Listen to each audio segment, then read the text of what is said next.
영적으로나 사회적으로 그런 어려운 가운데서 이 주님의 은혜로 한 해를 잘 보냈습니다. 그리고 이제는 우리가 이 새해를 맞게 되었습니다.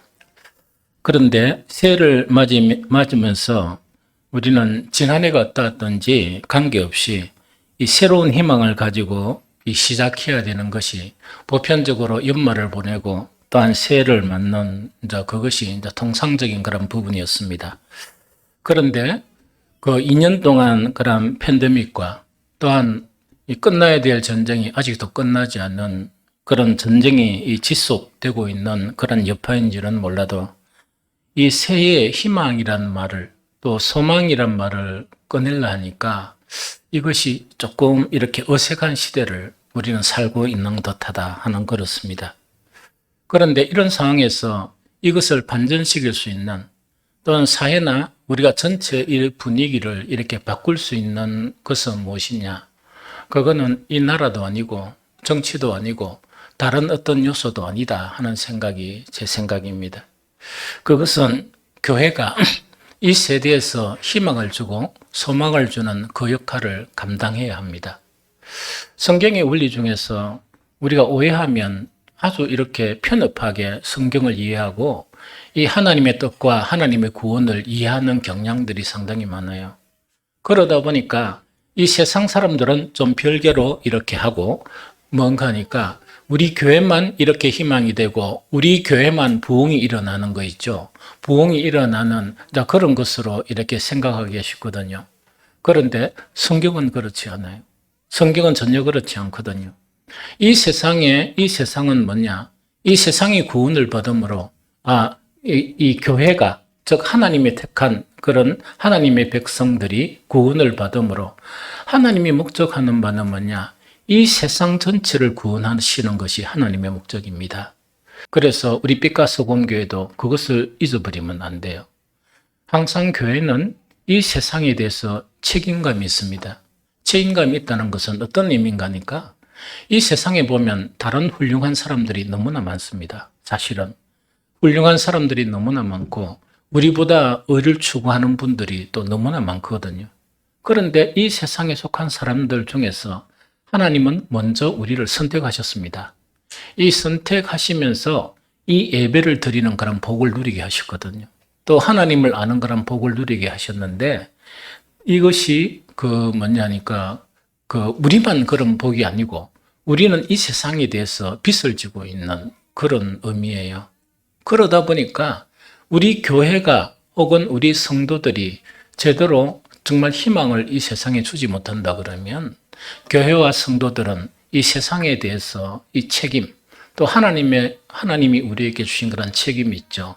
이 책임을 행하지 못하는 것이나 다름이 없다 하는 그 이야기죠. 그래서 이것을 우리가 알아야 됩니다. 이 세대가 암울하더라도 교회는 그 암울한 속에서 또한 어두움 속에서 주저앉아 있으면 안 됩니다. 그래서 우리 108의 총회는 이 슬로건이 뭐냐니까 교회여 일어나라 하는 그런 슬로건으로 다시금 이 총회가 시작하고 또 출범을 하게 되었습니다. 그래서 사실은 이게 슬로건이 있으면 세미나나 이래 있는데 교회 스케줄하고 안 맞았어요. 안 맞아가지고 어떤 내용인지 모르고 단지 제가 전화를 통해서 어떤 내용이더냐 이것만 제가 파악을 쭉 하다 보니까 주 내용 자체가 교회가 변해야 한다. 지금 상태로서 교회는 안 된다 하는 것이 이 총회가 일어나라, 교회여 일어나라 하는 그런 슬로건이고 그러다 보니까 많은 그런 학자들이나 많은 유명한 분들을 이렇게 세미나도 하고 하는 그것들을 이렇게 보게 되었거든요. 이 새를 맞는 우리 빛과 소금 교회는 정말 이것에 발을 맞춰서 우리 표현을 어떻게 정하면 될 것인가 하면서 기도하며 고민을 했습니다. 그랬는데 정한 그 부분 자체가 일어나 빛을 발하라 하는 이것이 정말 우리 교회에서는 가장 합당한 그런 부분이다. 이렇게 하면서 2024년을 시작하면서 일어나라, 빛을 발하라 하는 이 슬로건을 가지고 또 이 목표를 가지고 함께 시작했으면 하는 그런 마음입니다. 일어나라 빛을 발하라 아주 유명한 이 말씀이죠. 그런데 이거 자체에 의미가 없으면 이런 슬로건을 가지고 하더라도 그 하나님이 목적하신 거하고 전혀 다른 이런 결과가 나타나요. 그리고 어떤 경우에는 뭔가니까 만약에 이제 교회가 변해야 된다 하는 것이나 안 그러면 이 세상을 위해서 우리는 무엇을 할 것인가 이렇게 해가지고 막 우리가 일어서서 우리가 이런 일들을 하자 이러면서 이 한 해 동안 열심히 이런 일들을 했죠. 결과는 두 가지로 나타나요. 다수의 경우는 아무런 영향을 미치지 못하는 결과가 나타나고 그 중에 어떤 경우에는 정말 선한 결과, 즉 선한 영향력을 미치는 그 일을 할 수 있는 일이 된다는 거 이야기죠. 그래서 이 말씀 자체의 의미는 이런 의미가 아닙니다. 우리가 작년 동안 열심을 내지 못했기 때문에 우리가 분연히 일어나서 열심을 내어서 이 사회에 대해서 봉사하고 또 교회에서도 봉사하고 전도하는 것을 조금 더 열심으로 프로그램을 이렇게 해가지고 열심히 하자. 그러던데 이거를 갖다가 우리가 모두가 힘을 합해서 이 일이 이루어졌다 하는 그런 가정하에서도 그 결과는 아무런 의미가 없을 수도 있다. 또 그런 결과를 가질 수 있다 하는 것이 일어나라 빛을 발하라 하는 이 말씀의 아주 진정한 내용입니다. 그래서 이 말씀의 배경을 먼저 간략하게 설명하면 오늘날 암울한 이 세대하고 비슷한 것이 이사야 선지자가 이 북이스라엘은 이 아수르에서 멸망해버리고 남쪽 유다만 남게 되었는데 그 남쪽 유다의 상황하고 비슷했습니다. 이사야 선지자가 예언을 할 때 이렇게 종교 교육이나 이런 게 있었습니다. 특히 아주 이 유명한 히스기야 왕 자체 세대도 이렇게 했었단 말입니다. 그런데 문제가 뭐냐? 아무리 왕이 이렇게 앞서가면서 개혁을 일으키다 손치더라도 백성이 개혁되지 않으면 의미가 없죠. 그러다 보니까 개혁이라는 것 자체가 있고 그 다음에 큰 문제도 없고 막 작은 어떤 그런 상황 속에서 이렇게 형식적인 그런 부분에 이제 빠지게 된 거예요. 오늘날 이 땅의 교회도 뭐냐? 교회 예배 안 드린 거 아니거든요. 선교 안 하는 거 아니거든요. 또한 옛날보다는 좀 약하지만 기도 안 하는 것도 아니거든요. 다 하거든요. 그러면 이런 상황 속에서 우리가 어떤 일어나 빛을 발하는 거를 더 열심히 하자. 이거를 더 열심히 해서 우리가 한번 뭔가를 해보자. 이렇게 한다고 해서 일어나라 빛을 발하라 하는 것은 아니다 하는 거 이야기죠. 이 당시에 이 말씀의 배경은 예루살렘은 어떤 상태였느냐? 율법이 해이해졌습니다. 첫 번째, 율법이 해이해졌다는 것은 오늘을 이야기하면 이 복음의 말씀하고 멀어졌다는 이야기예요. 이 종교생활 한다고 바쁘기는 엄청 바쁜데 뭐가 없는가? 말씀이 없는 종교생활, 말씀이 없는 신앙생활, 이거는 뭐와 같은 거니까 주님이 없는 사람의 일들로 둔갑하는 그런 일들이다 하는 거 이야기겠죠. 그래서 이 당시 예루살렘은 율법이 해이해지고 또한 하나님을 찾고 하나님 사랑하는 것이 해이해져 버렸습니다. 그러면 우리가 이 세상 살면서도 늘 구약 성경에 계속 강조하는 것이 너희는 나에게 얼굴을 향하라, 나를 찾아라 하는 것이고 또 성경의 핵심되는 그런 이 주제가 뭐냐니까 너희가 하나님을 사랑하는데 그냥 사랑하면 안 되고 마음과 힘과 성품을 다해서 하나님을 사랑해야 한다 하는 것이 성경의 가르침이에요. 그런데 세상에 사랑할 것이 너무 많은 거라. 오늘날처럼. 세상에 사랑할 것이 너무 많다 보니까 우리가 하나님을 사랑하는데 마음과 힘과 성품을 다해서 사랑하는데 이놈의 이 마음 자체에서 마음이 쪼개지고 해가지고 이거는 막 이 세상 사랑하는 것이나 안 그러면 다른 거 사랑하는 것을 다 사랑해버리고 하나님 사랑은 엄청 미미한 그런 사랑이 되어버렸다 하는 거 이야기죠. 이렇다 보니까 정말 어떤 문제가 생기는가. 막 이렇게 예배도 드리고 기도도 하고 자기 나름대로 뭔가 이 선민의 그런 삶을 살았는데 그렇게 열심히 했단 말입니다. 했는데 그렇게 하면 반드시 일어나야 될 하나님의 은총이 임해야 되거든요. 하나님의 영광이 이렇게 그 속에 임해야 되거든요. 그래야 되잖아요. 그런데 하나님의 은혜가 싹둑 잘려버리고 하나님의 영광이 싹둑 잘려버리고 성경 안 그러면 열심히 기도 안 그러면 뭔가 이런 선한 일을 하자 해가 엄청 일을 많이 했거든요. 하나님의 영광이 임하지 않는 거예요. 예배를 드리는데 예배 가운데 반드시 임해야 될 것은 하나님의 영광의 임재예요. 사라져 버렸어. 사라져 버리다 보니까 이 사람들은 뭐냐? 영광을 이 마음이 이렇냐? 이게 예배를 드리는데 왜 감동이 없냐 하니까 어디로 눈을 돌리는가? 자기들이 사랑한 세상의 문화들의 눈을 돌리면서 세상의 문화들을 교회에 이렇게 가져오기 시작하는 거예요. 하나님께 제사 드리는 제단은 이렇게 다듬지 않는 자연 그대로 자연석을 이야기합니다. 그런데 세상의 문화들에 이렇게 심취하다 보니까 그 돌을 다듬는 거야. 그 다듬는데 막 엄청 시간을 많이 들이고 이렇게 투자도 많이 하고 이러는 거야. 차라리 그 시간에 진정으로 하나님을 사랑하는 그 사랑을 해보겠더라면 하나님의 영광이 이렇게 나타났을 것인데 그것이 끊어져 버렸다는 이야기죠. 그렇다 보니까 이 사람들은 도저히 상상을 못하는 거예요. 무엇을 상상을 못하는가? 성경의 주제는 하나님의 구원입니다. 그러면 하나님의 구원 자체가 이 세상 전체에 임해야 하고 우리는 그것을 위해서 어떤 역할을 해야 된다 하는 것은 알고 있지만 엄두를 못 내는 거야. 그럼 오늘날로 이야기하면 뭐냐? 구원을 위해서 우리 성도와 교회는 뭡니까? 이 세상에 정말 이 복음을 전해야 되는데 복음을 전할 만한 이렇게 뭔가니까 생각을 못 하는 거예요.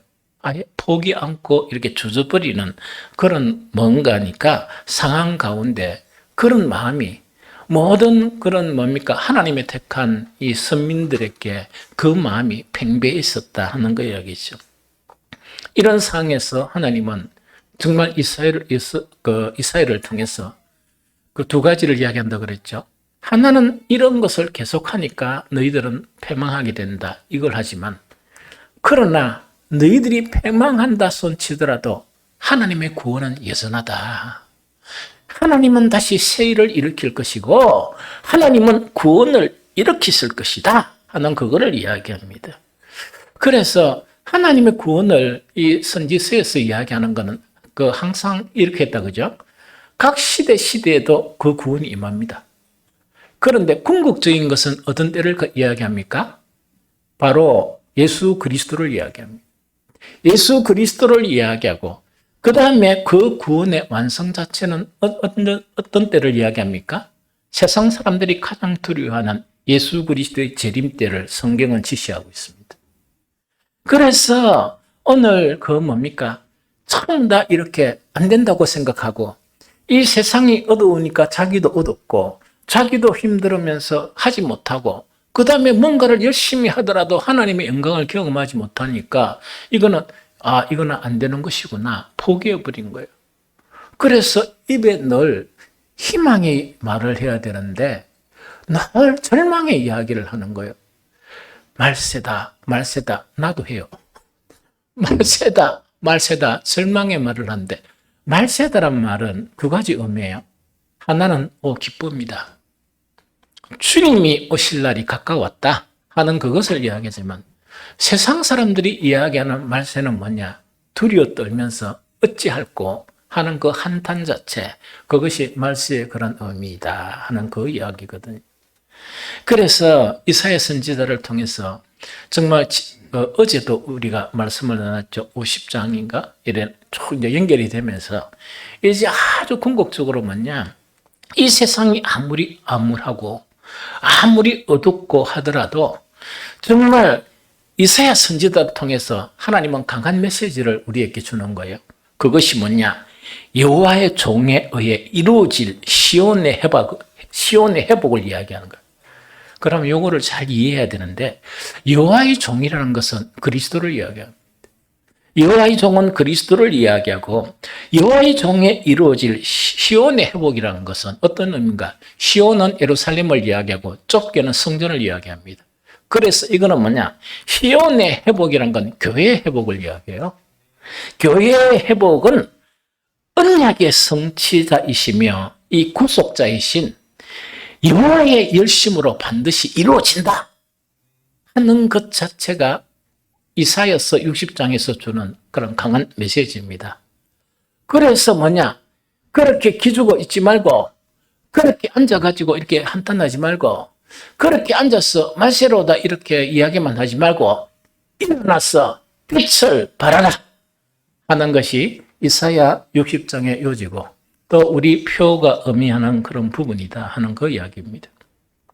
그러면 표 보면 여기서 일어나라 빛을 발하라 하는 요거죠. 그래서 60장 1절인데 오늘 본문 자체가 요것을 의미하는 것이 60장 1절부터 3절까지예요. 그래서 이 내용을 알아야 이렇게 우리가 희망을 갖고, 즉 세상의 희망이 사라진 이 세대 속에서 우리는 희망을 갖고 우리가 가지는 희망을, 우리가 가지는 소망을 사람들에게 전해줘야 되거든요. 우리가 희망이 없이 절망 가운데 움츠러 있으면 어떻게 됩니까? 그러면 뭘 알아야 되는가? 일어나라 빛을 발하라 하는 이 말씀이 어떤 말씀인가 하는 이 말씀의 이해를 잘 해야 한다 하는 그거를 이야기합니다. 오늘 60장 1절 2절에 보면 이 개념을 이렇게 설명해요. 일어나라 빛을 발하라. 이는 내 빛이 이르렀고 여호와의 영광이 내 위에 임하였음이니라. 보라, 어둠이 땅을 덮을 것이며 깜깜함이 만민을 가리려니와 오직 여호와께서 내 위에 임하실 것이며 그의 영광이 내 위에 나타난다. 이 이야기입니다. 이 하나님의 일이에요. 그러면은 올 한 해 우리 표인 이 말씀의 의미, 이거를 이제 진정하게 이해를 해야 되거든요. 이거를 진정하게 이해를 하지 못하면 이 표는 의미가 없습니다. 그 다음에 우리가 으쌰가 뭔가를 이렇게 좀 계획을, 우리 피카소 온교회 계획을 잘 안 세우는데, 그래도 뭔가 좀 이번에 세우려고 한다, 그죠? 해가지고, 그러고 큰 일도 많이 안 하고 그랬는데, 조그만 일을 해도 뭔가 일이 나타나야 되잖아.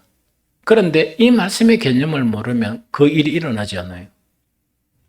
일이 일어나지 않거든요. 그래서 이 말씀을 잘 이해해야 된다 하는 그 이야기입니다. 이 명령은 그 이스라엘 남은 자들이 받아요. 사실은. 그럼 오늘날 누가 받느냐?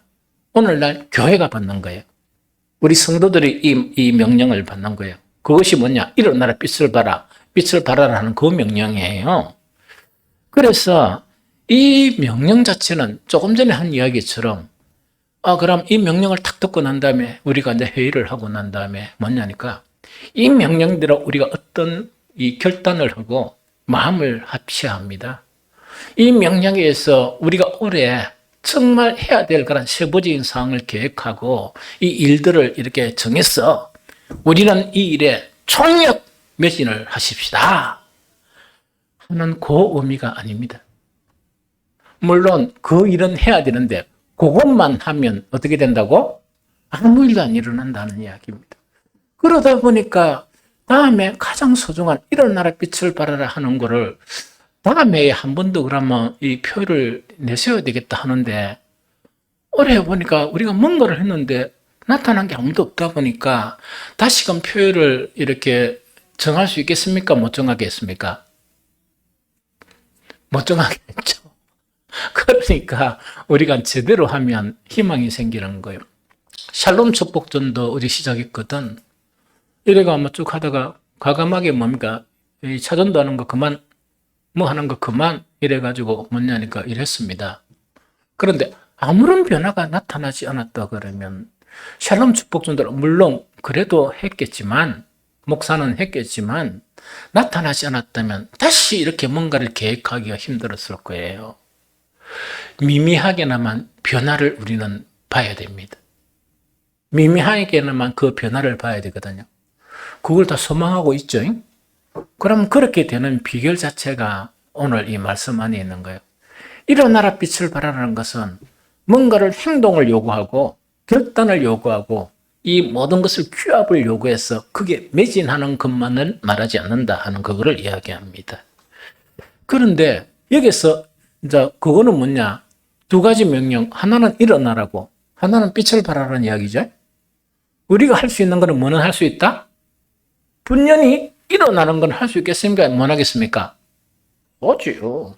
분연히 일어나서 기도하고, 분연히 일어나서 외치고, 그 다음에 뭐, 옛날에 날 기억하는 게 우리 교회에 왔을 때 청소 도구 음악 뒤만 있었습니다. 그래가지고 그때 뭐라 하는 거니까, 일주일에 한 번씩이라도 이 소재를 하면 이 주변 사람들이 이렇게 좋아하고, 그래서 내가, 좋네가 내주 그거 치운다고 욕받습니다. 제가 찌그레기 치우는 게 아니고, 그 구석구석 밖에서 사람들이 보니까, 무슨 이게 청소 공장도 아니고, 그래, 그거 다 처분하고 한다고 욕받습니다. 그런데, 그걸 열심히 했나, 안 했나, 그거 가지고 이렇게 결과를 나타나는 건 아니다 하는 거 여기거든요. 이해가 되죠? 그래서, 뭔가 일어날 수 있는 일은 할 수 있습니다. 뭔가 우리가 최선을 다해서 뭔가 일어나는 일을 할 수 있는데, 뭐를 해야 됩니까? 빛을 발해야 되는데 발하려고 하니까 빛이 없는데 없잖아. 일어나기는 했지만 빛이 없는데 어떻게 해요? 이게 문제라. 그러면 하나님께서 일어나라 빛을 발하 명령하신 그 하나님은 왜 그러면 우리를 창피하게 일어나게 했을까?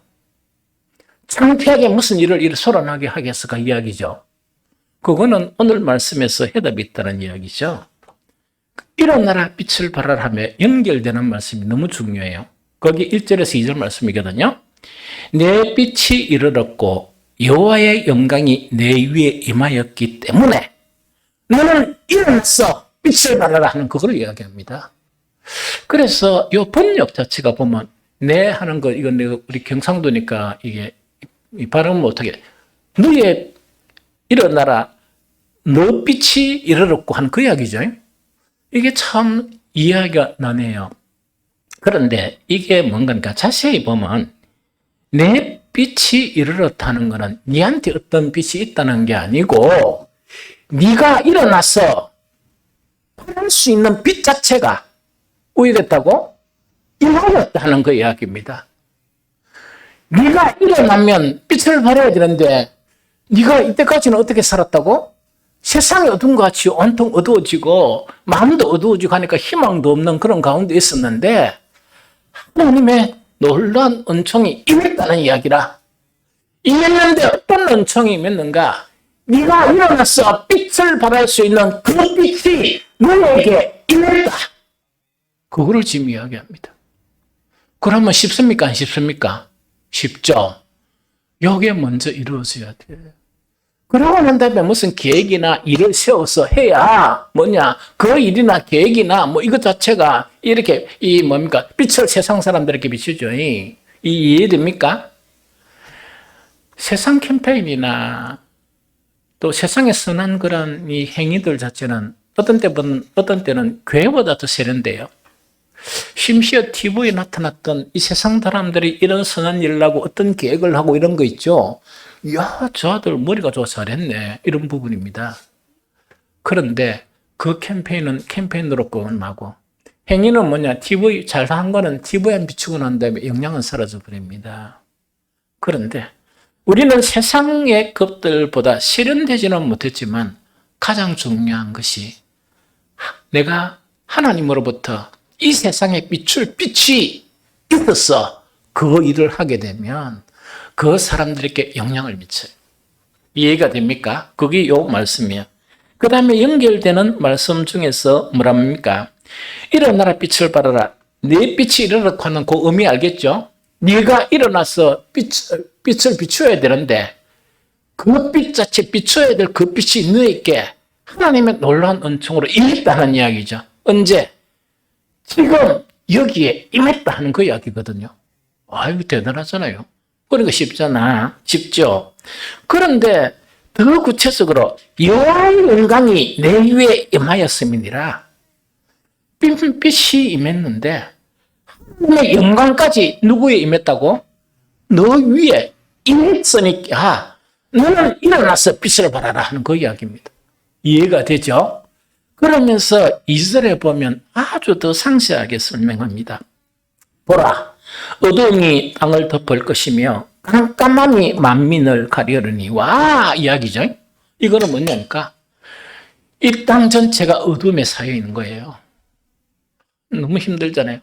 어둠에 쌓여 있다 보니까 이 세상에 사는 우리도 기가 죽어가지고 같이 어둠에 쌓였습니까? 안 쌓였습니까? 쌓였죠. 같은 어둠에 쌓이다 보니까 어떤 일을 하더라도 영향을 미칠 수 없는 거예요. 그 어둠이 사라지지 않는 거라. 또 이 세상 모든 사람들이 깜깜함이 지배를 해본 거야. 그럼 깜깜하죠?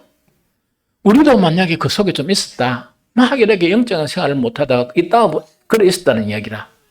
그런데 문제는 하나님의 은혜의 때에 하나님의 은혜가 우리에게 임하다 보니까 그 깜깜한 속에서 기가 죽어서 이래 있는데 하나님으로부터 빛이 너에게 임했고 하나님의 영광이 너에게 임했으면 모든 땅과 어둠은 깜깜하지만은 나는 깜깜합니까? 빛입니까? 그걸 이야기합니다. 모든 이 땅 자체와 이 세상 사람들은 하나님의 저주 안에 있지만 하나님의 영광이 우리 위에 임했다 그러면 우리는 영광 안에 있습니까? 저주 안에 있습니까? 그거를 지금 설명하는 거예요. 그거를 설명하는 거예요. 요점 이해됩니까? 그래서 일어나라 빛을 발하라 하는 것은 그것을 이야기한다 하는 그거를 이야기하거든요. 그래서 정말 이런 일이 일어나 버린다 하는 그 이야기입니다. 이 땅의 모든 교회들이 또 각 시대의 그런 교회들이 어두운 이 세상을 향해서 어떤 교회가 정말 빛을 발하고 싶지 않은 교회가 어디 있겠느냐? 맞죠? 빛을 발하고 싶단 말이에요. 빛을 발하고 싶단 말이에요. 그런데 우리의 그런 기억 속에 딱 보니까 그렇게 한 교회들이 많은 것 같습니까? 많지 않은 것 같습니까?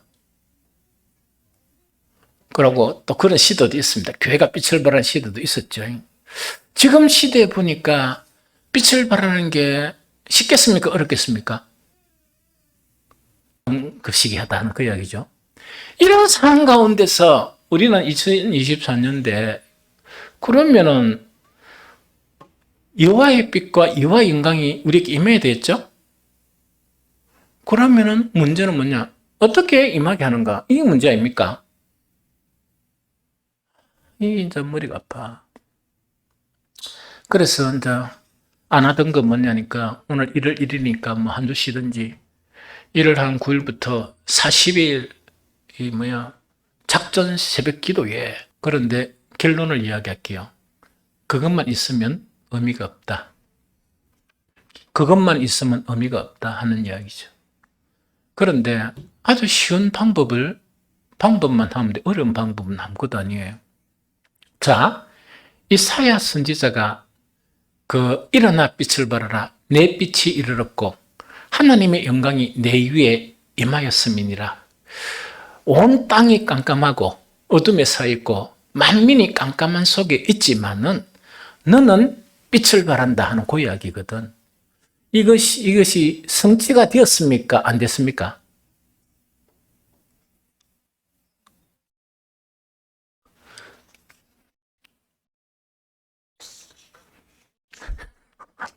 뭐 아무 따나 이야기해도 괜찮아요.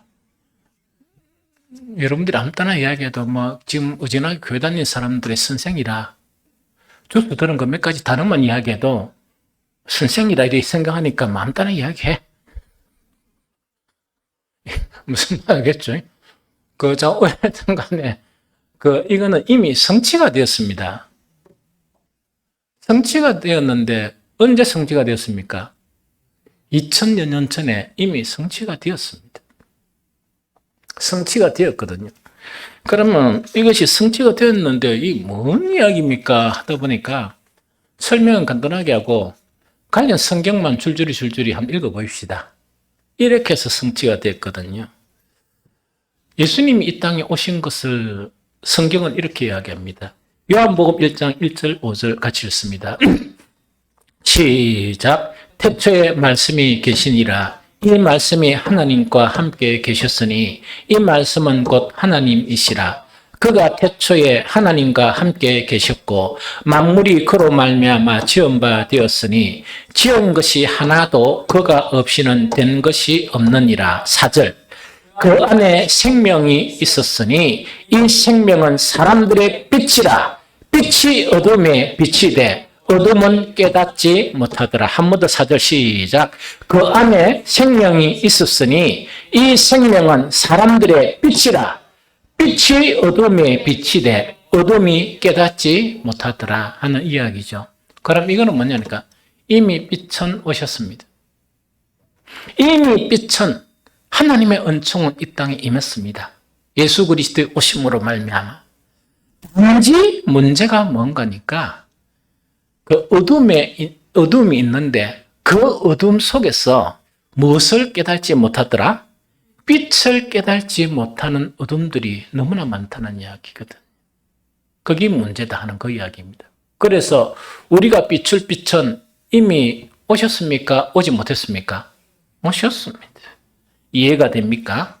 그러면 성경 한 구절을 읽어보는데 요한복음 1장 9절에서 12절 요한복음 1장 9절에서 12절 같이 읽어봅니다. 시작. 참빛 곧 세상에 와서 각 사람에게 비추는 빛이 있었나니 그가 세상에 계셨으며 세상은 그로 말미암아 지은 바 되었으니 세상이 그를 알지 못하였고 자기 땅에 오미 자기 백성이 영접하지 아니하였으나 영접하는 자 곧 그 이름을 믿는 자들에게는 하나님의 자녀가 되는 권세를 주셨으니 하는 이야기죠. 자, 여기서 빛에 대해서 이야기합니다. 참빛 곧 세상에 와서 사람에게 비추는 빛이 오셨습니까? 아직 안 오셨습니까? 그래서 예수님이 오시기 전에 700년 전에 이사야 선지자의 예언 자체가 이미 이루어졌습니다. 이미 이루어졌고 우리는 그 시대를 살고 있습니다. 그런데 문제가 뭐냐니까 이걸 이야기합니다. 그가 세상에 계셨고 세상은 그로 말미암아 지은 바 되었지만은 세상이 누구를 못 알아봤다? 빛과 그리스도를 알아보지 못했다. 그런데 자기 땅에 오면 자기 백성이 영접했습니까? 안 했습니까? 영접하지 아니한 거예요. 그럼 이건 어떤 의미인가? 이런 이야기입니다. 이 이사야 시대에 살고 있던 그 서민들도 빛으로 살아야 했는데 빛으로 살지를 못했어요. 이해됩니까? 왜냐니까 빛의 근원은 누구시라? 하나님이시지. 하나님과 점점 멀어지다 보니까 어떻게 빛이 될 수가 있습니까? 무슨 말겠죠? 예수님 오실 때 선민이라고 자처하는 이스라엘, 그 다음에 사람들이 보기에는 이 정말 너무나 이 감탄할 정도로 화려한 성전, 예루살렘 성전이 있었던 그들이었습니다. 그 안에 제사장, 그 다음에 서기관, 이래가 모든 뭡니까? 영적으로 그들이 생각하는 영적으로 유명하는 그 사람들이 정말 그 나라를 통치하고 있었습니다. 이해가 되죠? 제자들이 뭐냐? 예수님 예루살렘에 가서 너무나 자랑스럽고 감격해가지고 그 촌놈들이 그죠? 갈릴리 촌놈들이 그까지 와가 보면서 예수님한테 보십시오! 성전을 이랬거든요. 그런 예수님은 아무런 감동도 안 하시고 뭐냐니까 이 성전은 돌 위에 돌 하나도 남김없이 없어진다. 그 다음에 예수님은 책망한 것이 이 성전은 뭐냐? 하나님의 집이 아닌 뭐라고요? 강도의 수굴이다 하는 그것을 말씀하셨거든요. 그러면 그때도 어둠이었다는 이야기죠. 이해됩니까? 그 다음에 이스라엘은 뭐냐? 하나님이 먼저 부름을 받은 민족이에요. 이해됐죠? 우리는 누굽니까? 각 세대 속에서 이 세상 사람들하고 구별해서 하나님의 놀라운 은총으로 이렇게 부름을 받은 사람이야. 이해됩니까? 그런데 각 세대를 보면은 마땅히 빛이 되어야 되는데 빛이 안 되고 어둠인 사람들이 많았지. 부름을 받았는데도 오늘날 우리도 그래 될 수 있단 말입니까? 없단 말입니까? 그래 될 수 있습니다. 그래 될 수 있습니다. 뭐 하냐면 자기 백성들에게 이제 어둠에 이렇게 쪼려 있는 백성들에게 빛이 되게 하기 위해서 빛을 주시기 위해서 예수님이 오셨어요. 그러면 그 예수님을 영접을 해야 어둠이 사라지지. 빛이 되지. 그런데 그들은 뭐였습니까? 어둠을 사랑할 뿐만 아니고 어둠 가지고 빛을 판단한 거예요. 어둠을 가지고 빛이신 예수님을 정죄를 해버린 거야. 이 나쁜 놈들 아닙니까? 아주 이 나쁜 놈들이고 이 참 큰일 난 놈들이지. 그런데 이스라엘 전체가 그러하지 않았어요. 이스라엘 남은 자들은 그리 안 했거든요. 그런데 자기 백성들은 영접 안 했지만 영접하는 자, 곧 그 이름을 믿는 자들에게는 하나님의 자녀가 되는 권세를 주신 거예요. 너무 쉽죠? 너무 쉽습니까? 요것만 하면 되죠. 그 다음에 한 구절만 더 읽어봅시다. 어쨌든 간에 요한복음 8장 12절에는 예수님이 더 확실하게 우리에게 말씀을 주고 있습니다. 일어나라 빛을 발하라 하는 거예요. 같이 읽어봅니다. 시작. 예수께서 또 말씀하여 이르시되 나는 세상의 빛이니 나를 따르는 자는 어둠에 다니지 아니하고 세상의 빛을 얻으리라. 한 번 더 시작. 예수께서 또 말씀하여 이르시되 나는 세상의 빛이니 나를 따르는 자는 어둠에 다니지 아니하고 생명의 빛을 얻으리라. 너무 간단하죠. 하나는 뭐라? 예수 그리스도를 영접하는 것.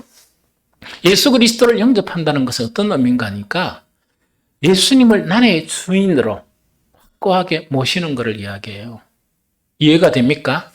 그런데 선민이 그 빛이 되지 못한 것은 뭐냐?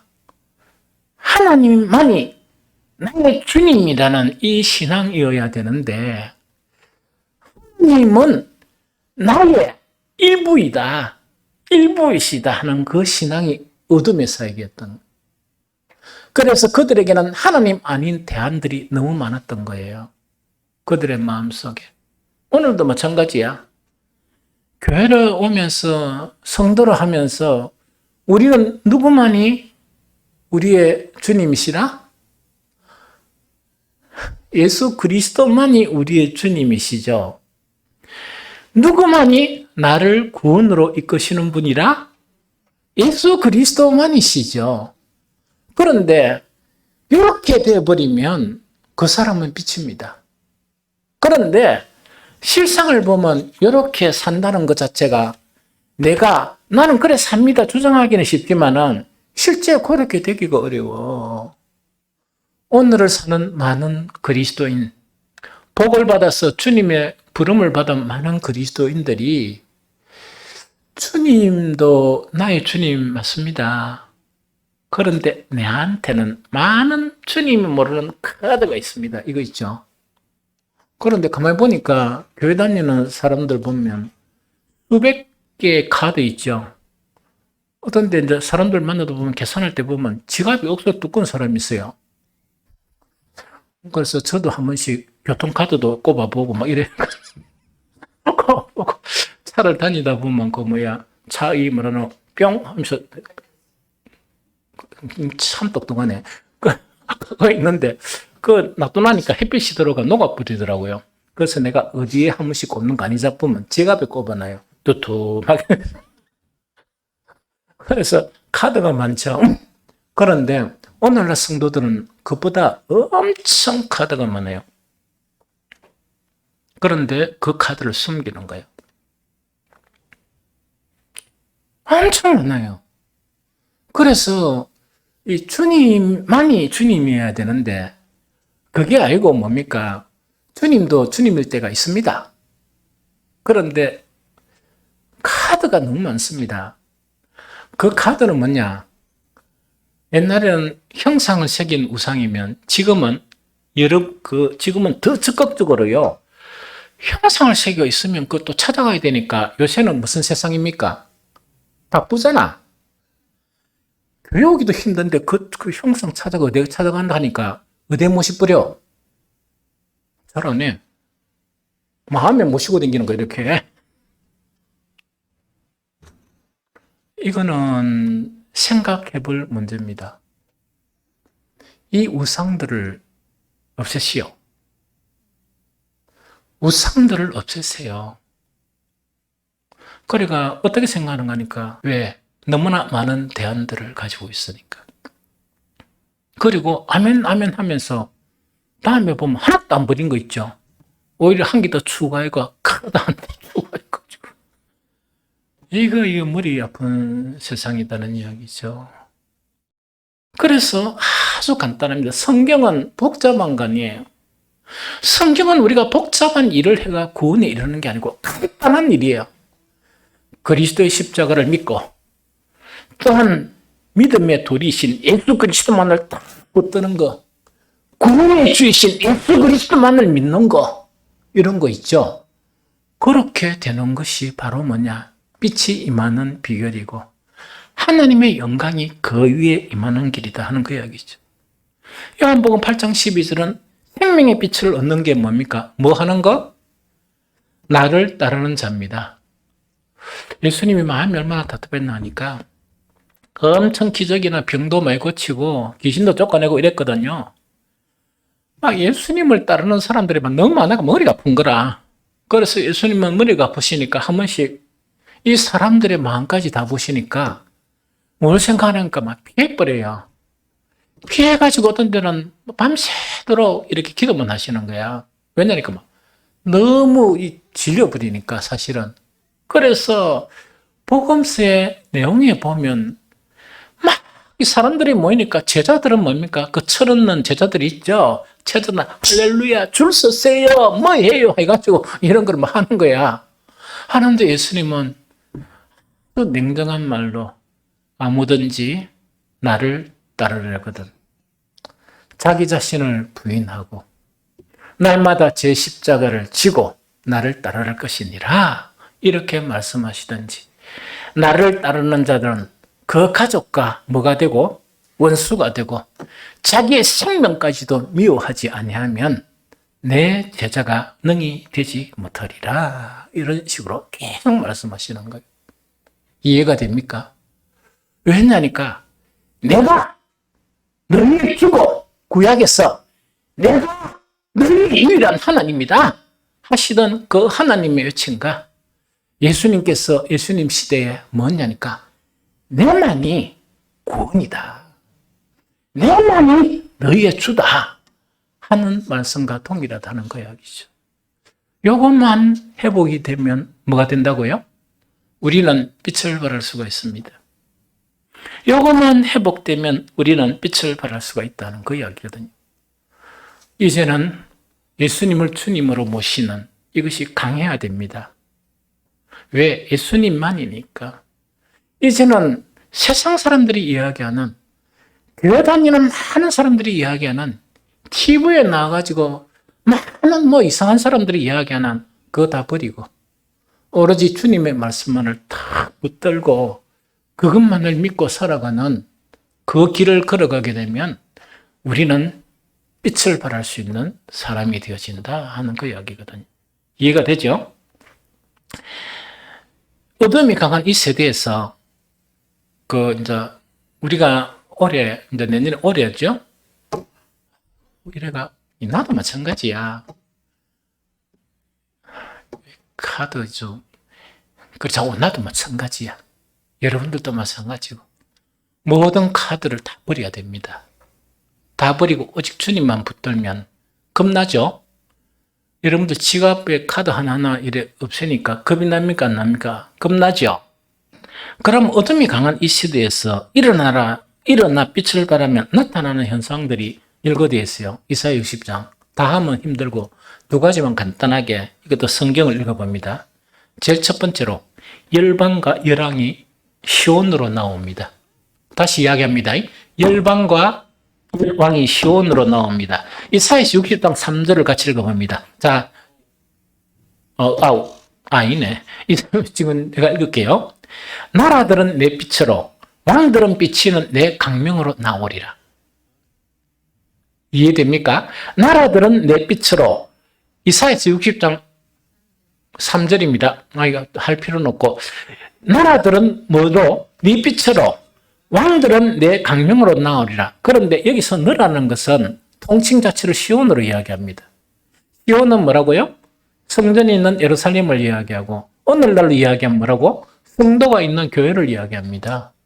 그럼 왜 되는 거니까 우리 한 사람 한 사람이 오직 주님만 오늘 이 찬양 보니까 제일 마지막에 내가 옛날에 그토록 부르고 싶었는데 안 되더라고.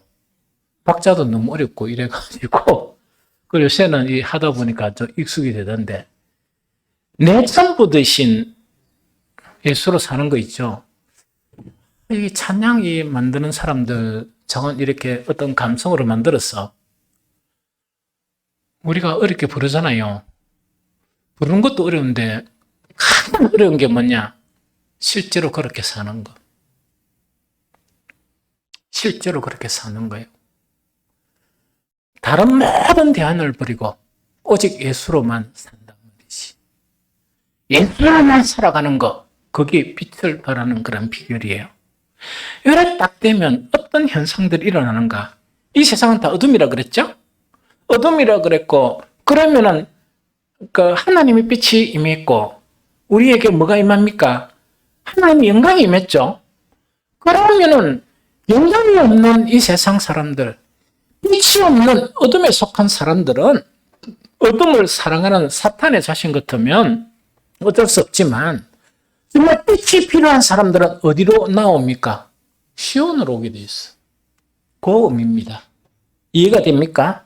그래서 열방과 열왕을 이야기하는 것은 뭐냐?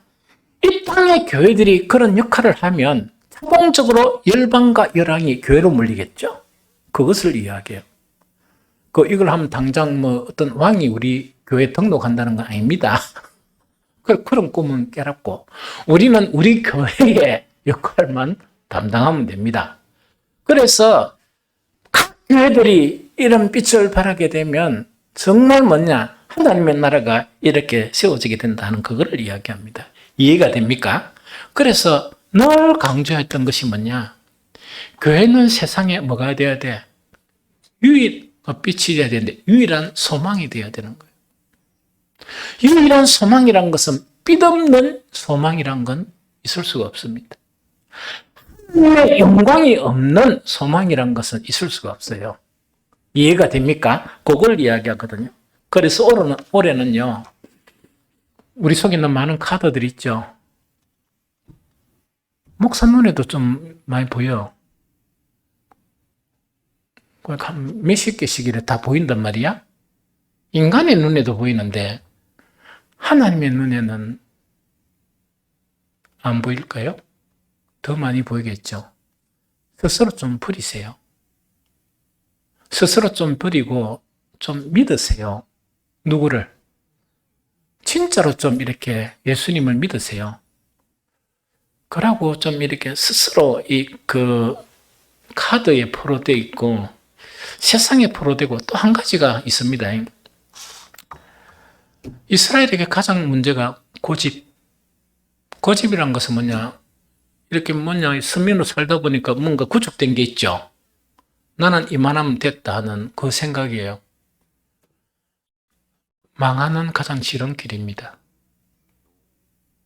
내가 저게 뭡니까? 이때까지 목회하는 나도 뭐냐니까 아직 주님 잘 모르겠어요. 내가 농담처럼 하는 거 있죠? 음식 바울을 이야기하면서 옛날에는 좀 젊었을 때는 찬욱이보다 내가 조금 나이 많았을 때는 나도 바울처럼인 줄 그렇게 생각했어요. 이 다윗이 내 친구인 줄 알았습니다. 그런데 그래 지나가다가 직분이라는 게 참 중요해요. 안수집사가 되면서 거의 좀 꺾이고 장로가 되면서 더 무너져 버리고 목사가 딱 되니까 뭔가니까 다윗은 왕이고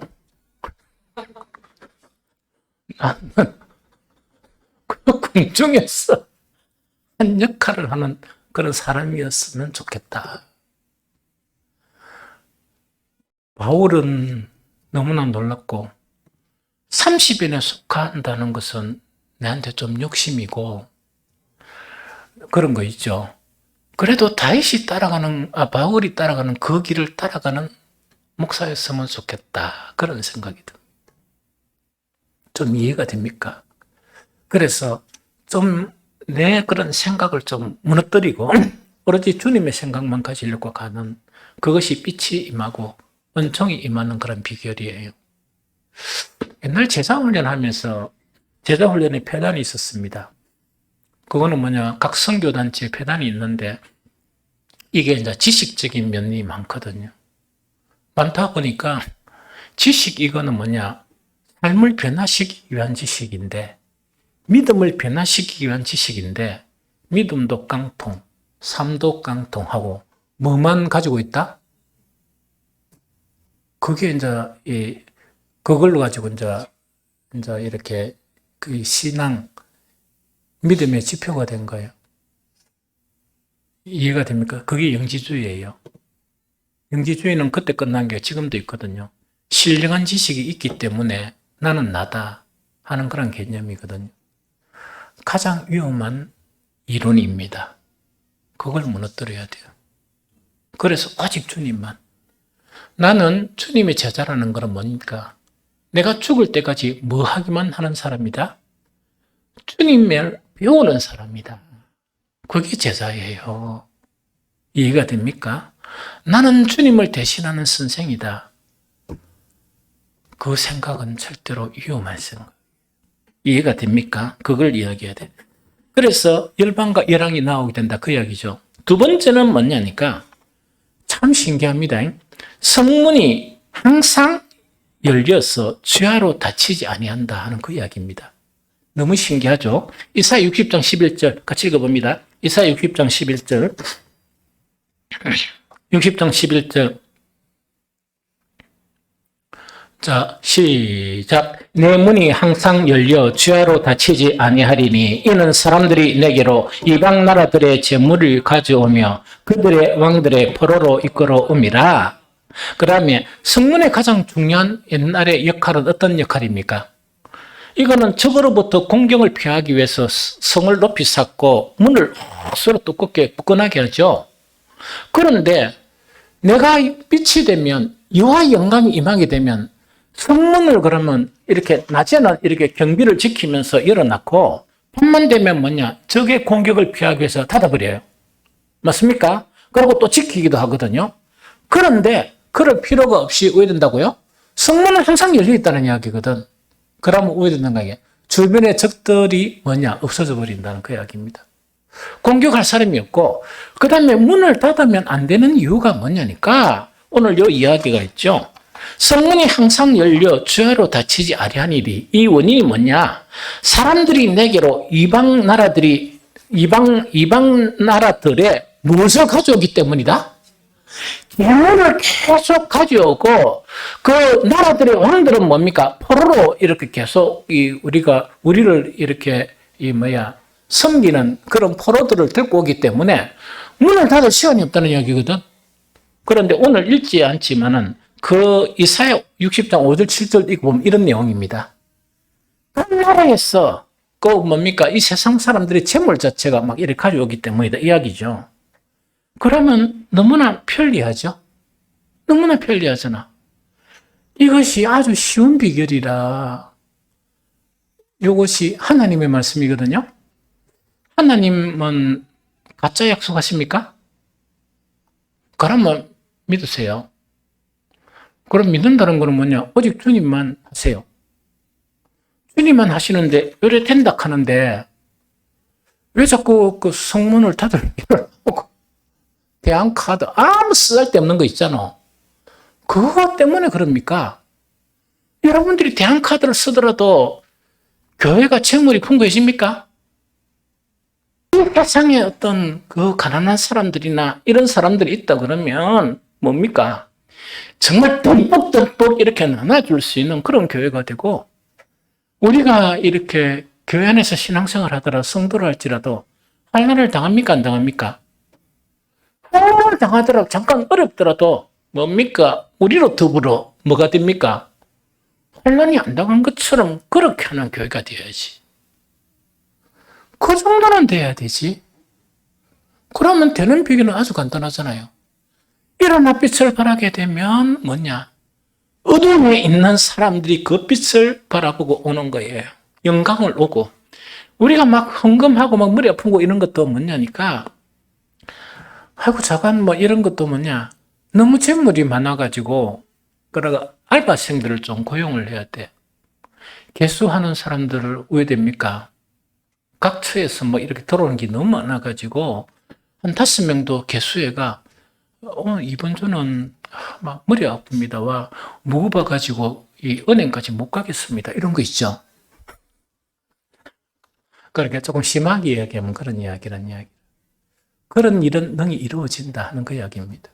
그러면 하나님의 선한 일을 얼마나 많이 할 수 있겠습니까? 그래서 우리는 어려운 길을 택하지 마시고 하나님께서 열어놓으신 쉬운 길을 택하십시다.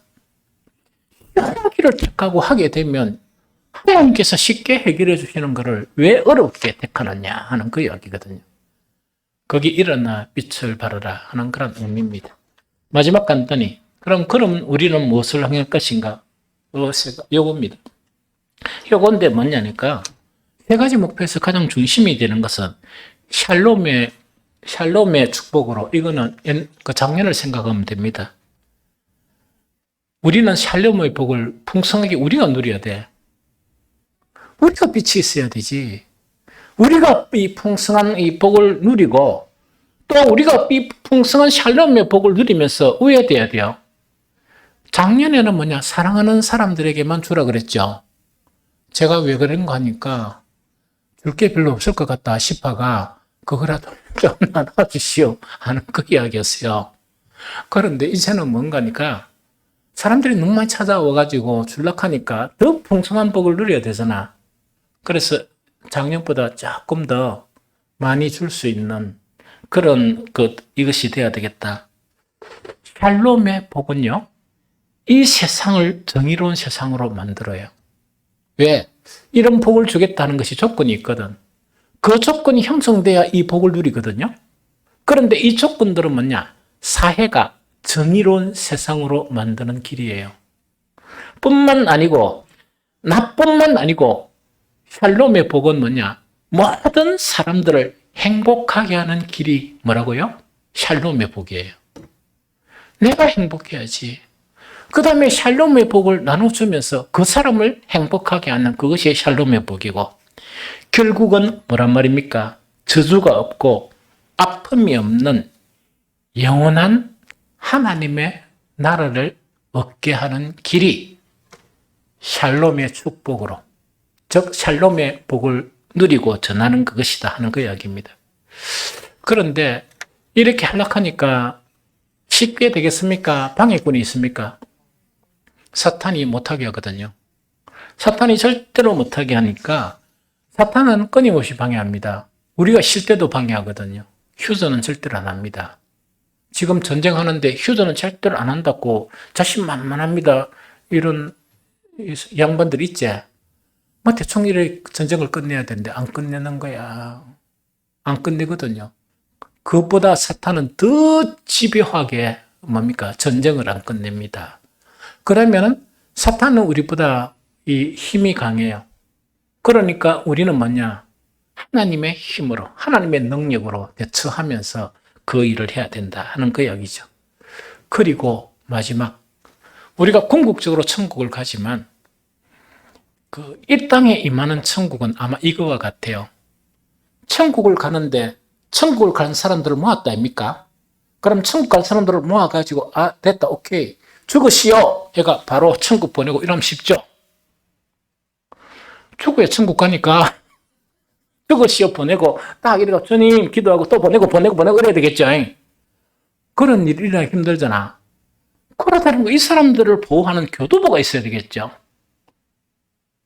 그것이 이 땅에 임하는 천국, 그 역할은 교회가 감당해야 됩니다. 그래서 하나님의 나라를 세워간다 하는 그거를 이야기하거든요. 이렇게 우리가 뭔가 움직여 봄으로써 침체되어 있는 교회가 스스로 하나님의 영광을 나타내고 또 이 세상에 대해서 우리 교회가 그 작은 역할이지만 또 성도의 역할을 다하는, 그러고 무엇보다도 우리 성도들이 행복하고 샬롬의 복을 지금은 안 됩니다. 이 수준 가지고는 안 되거든요. 이거보다 더 많은 풍성한 복을 누리는 저와 여러분들이 되시기를 예수 그리스도 이름으로 축복합니다.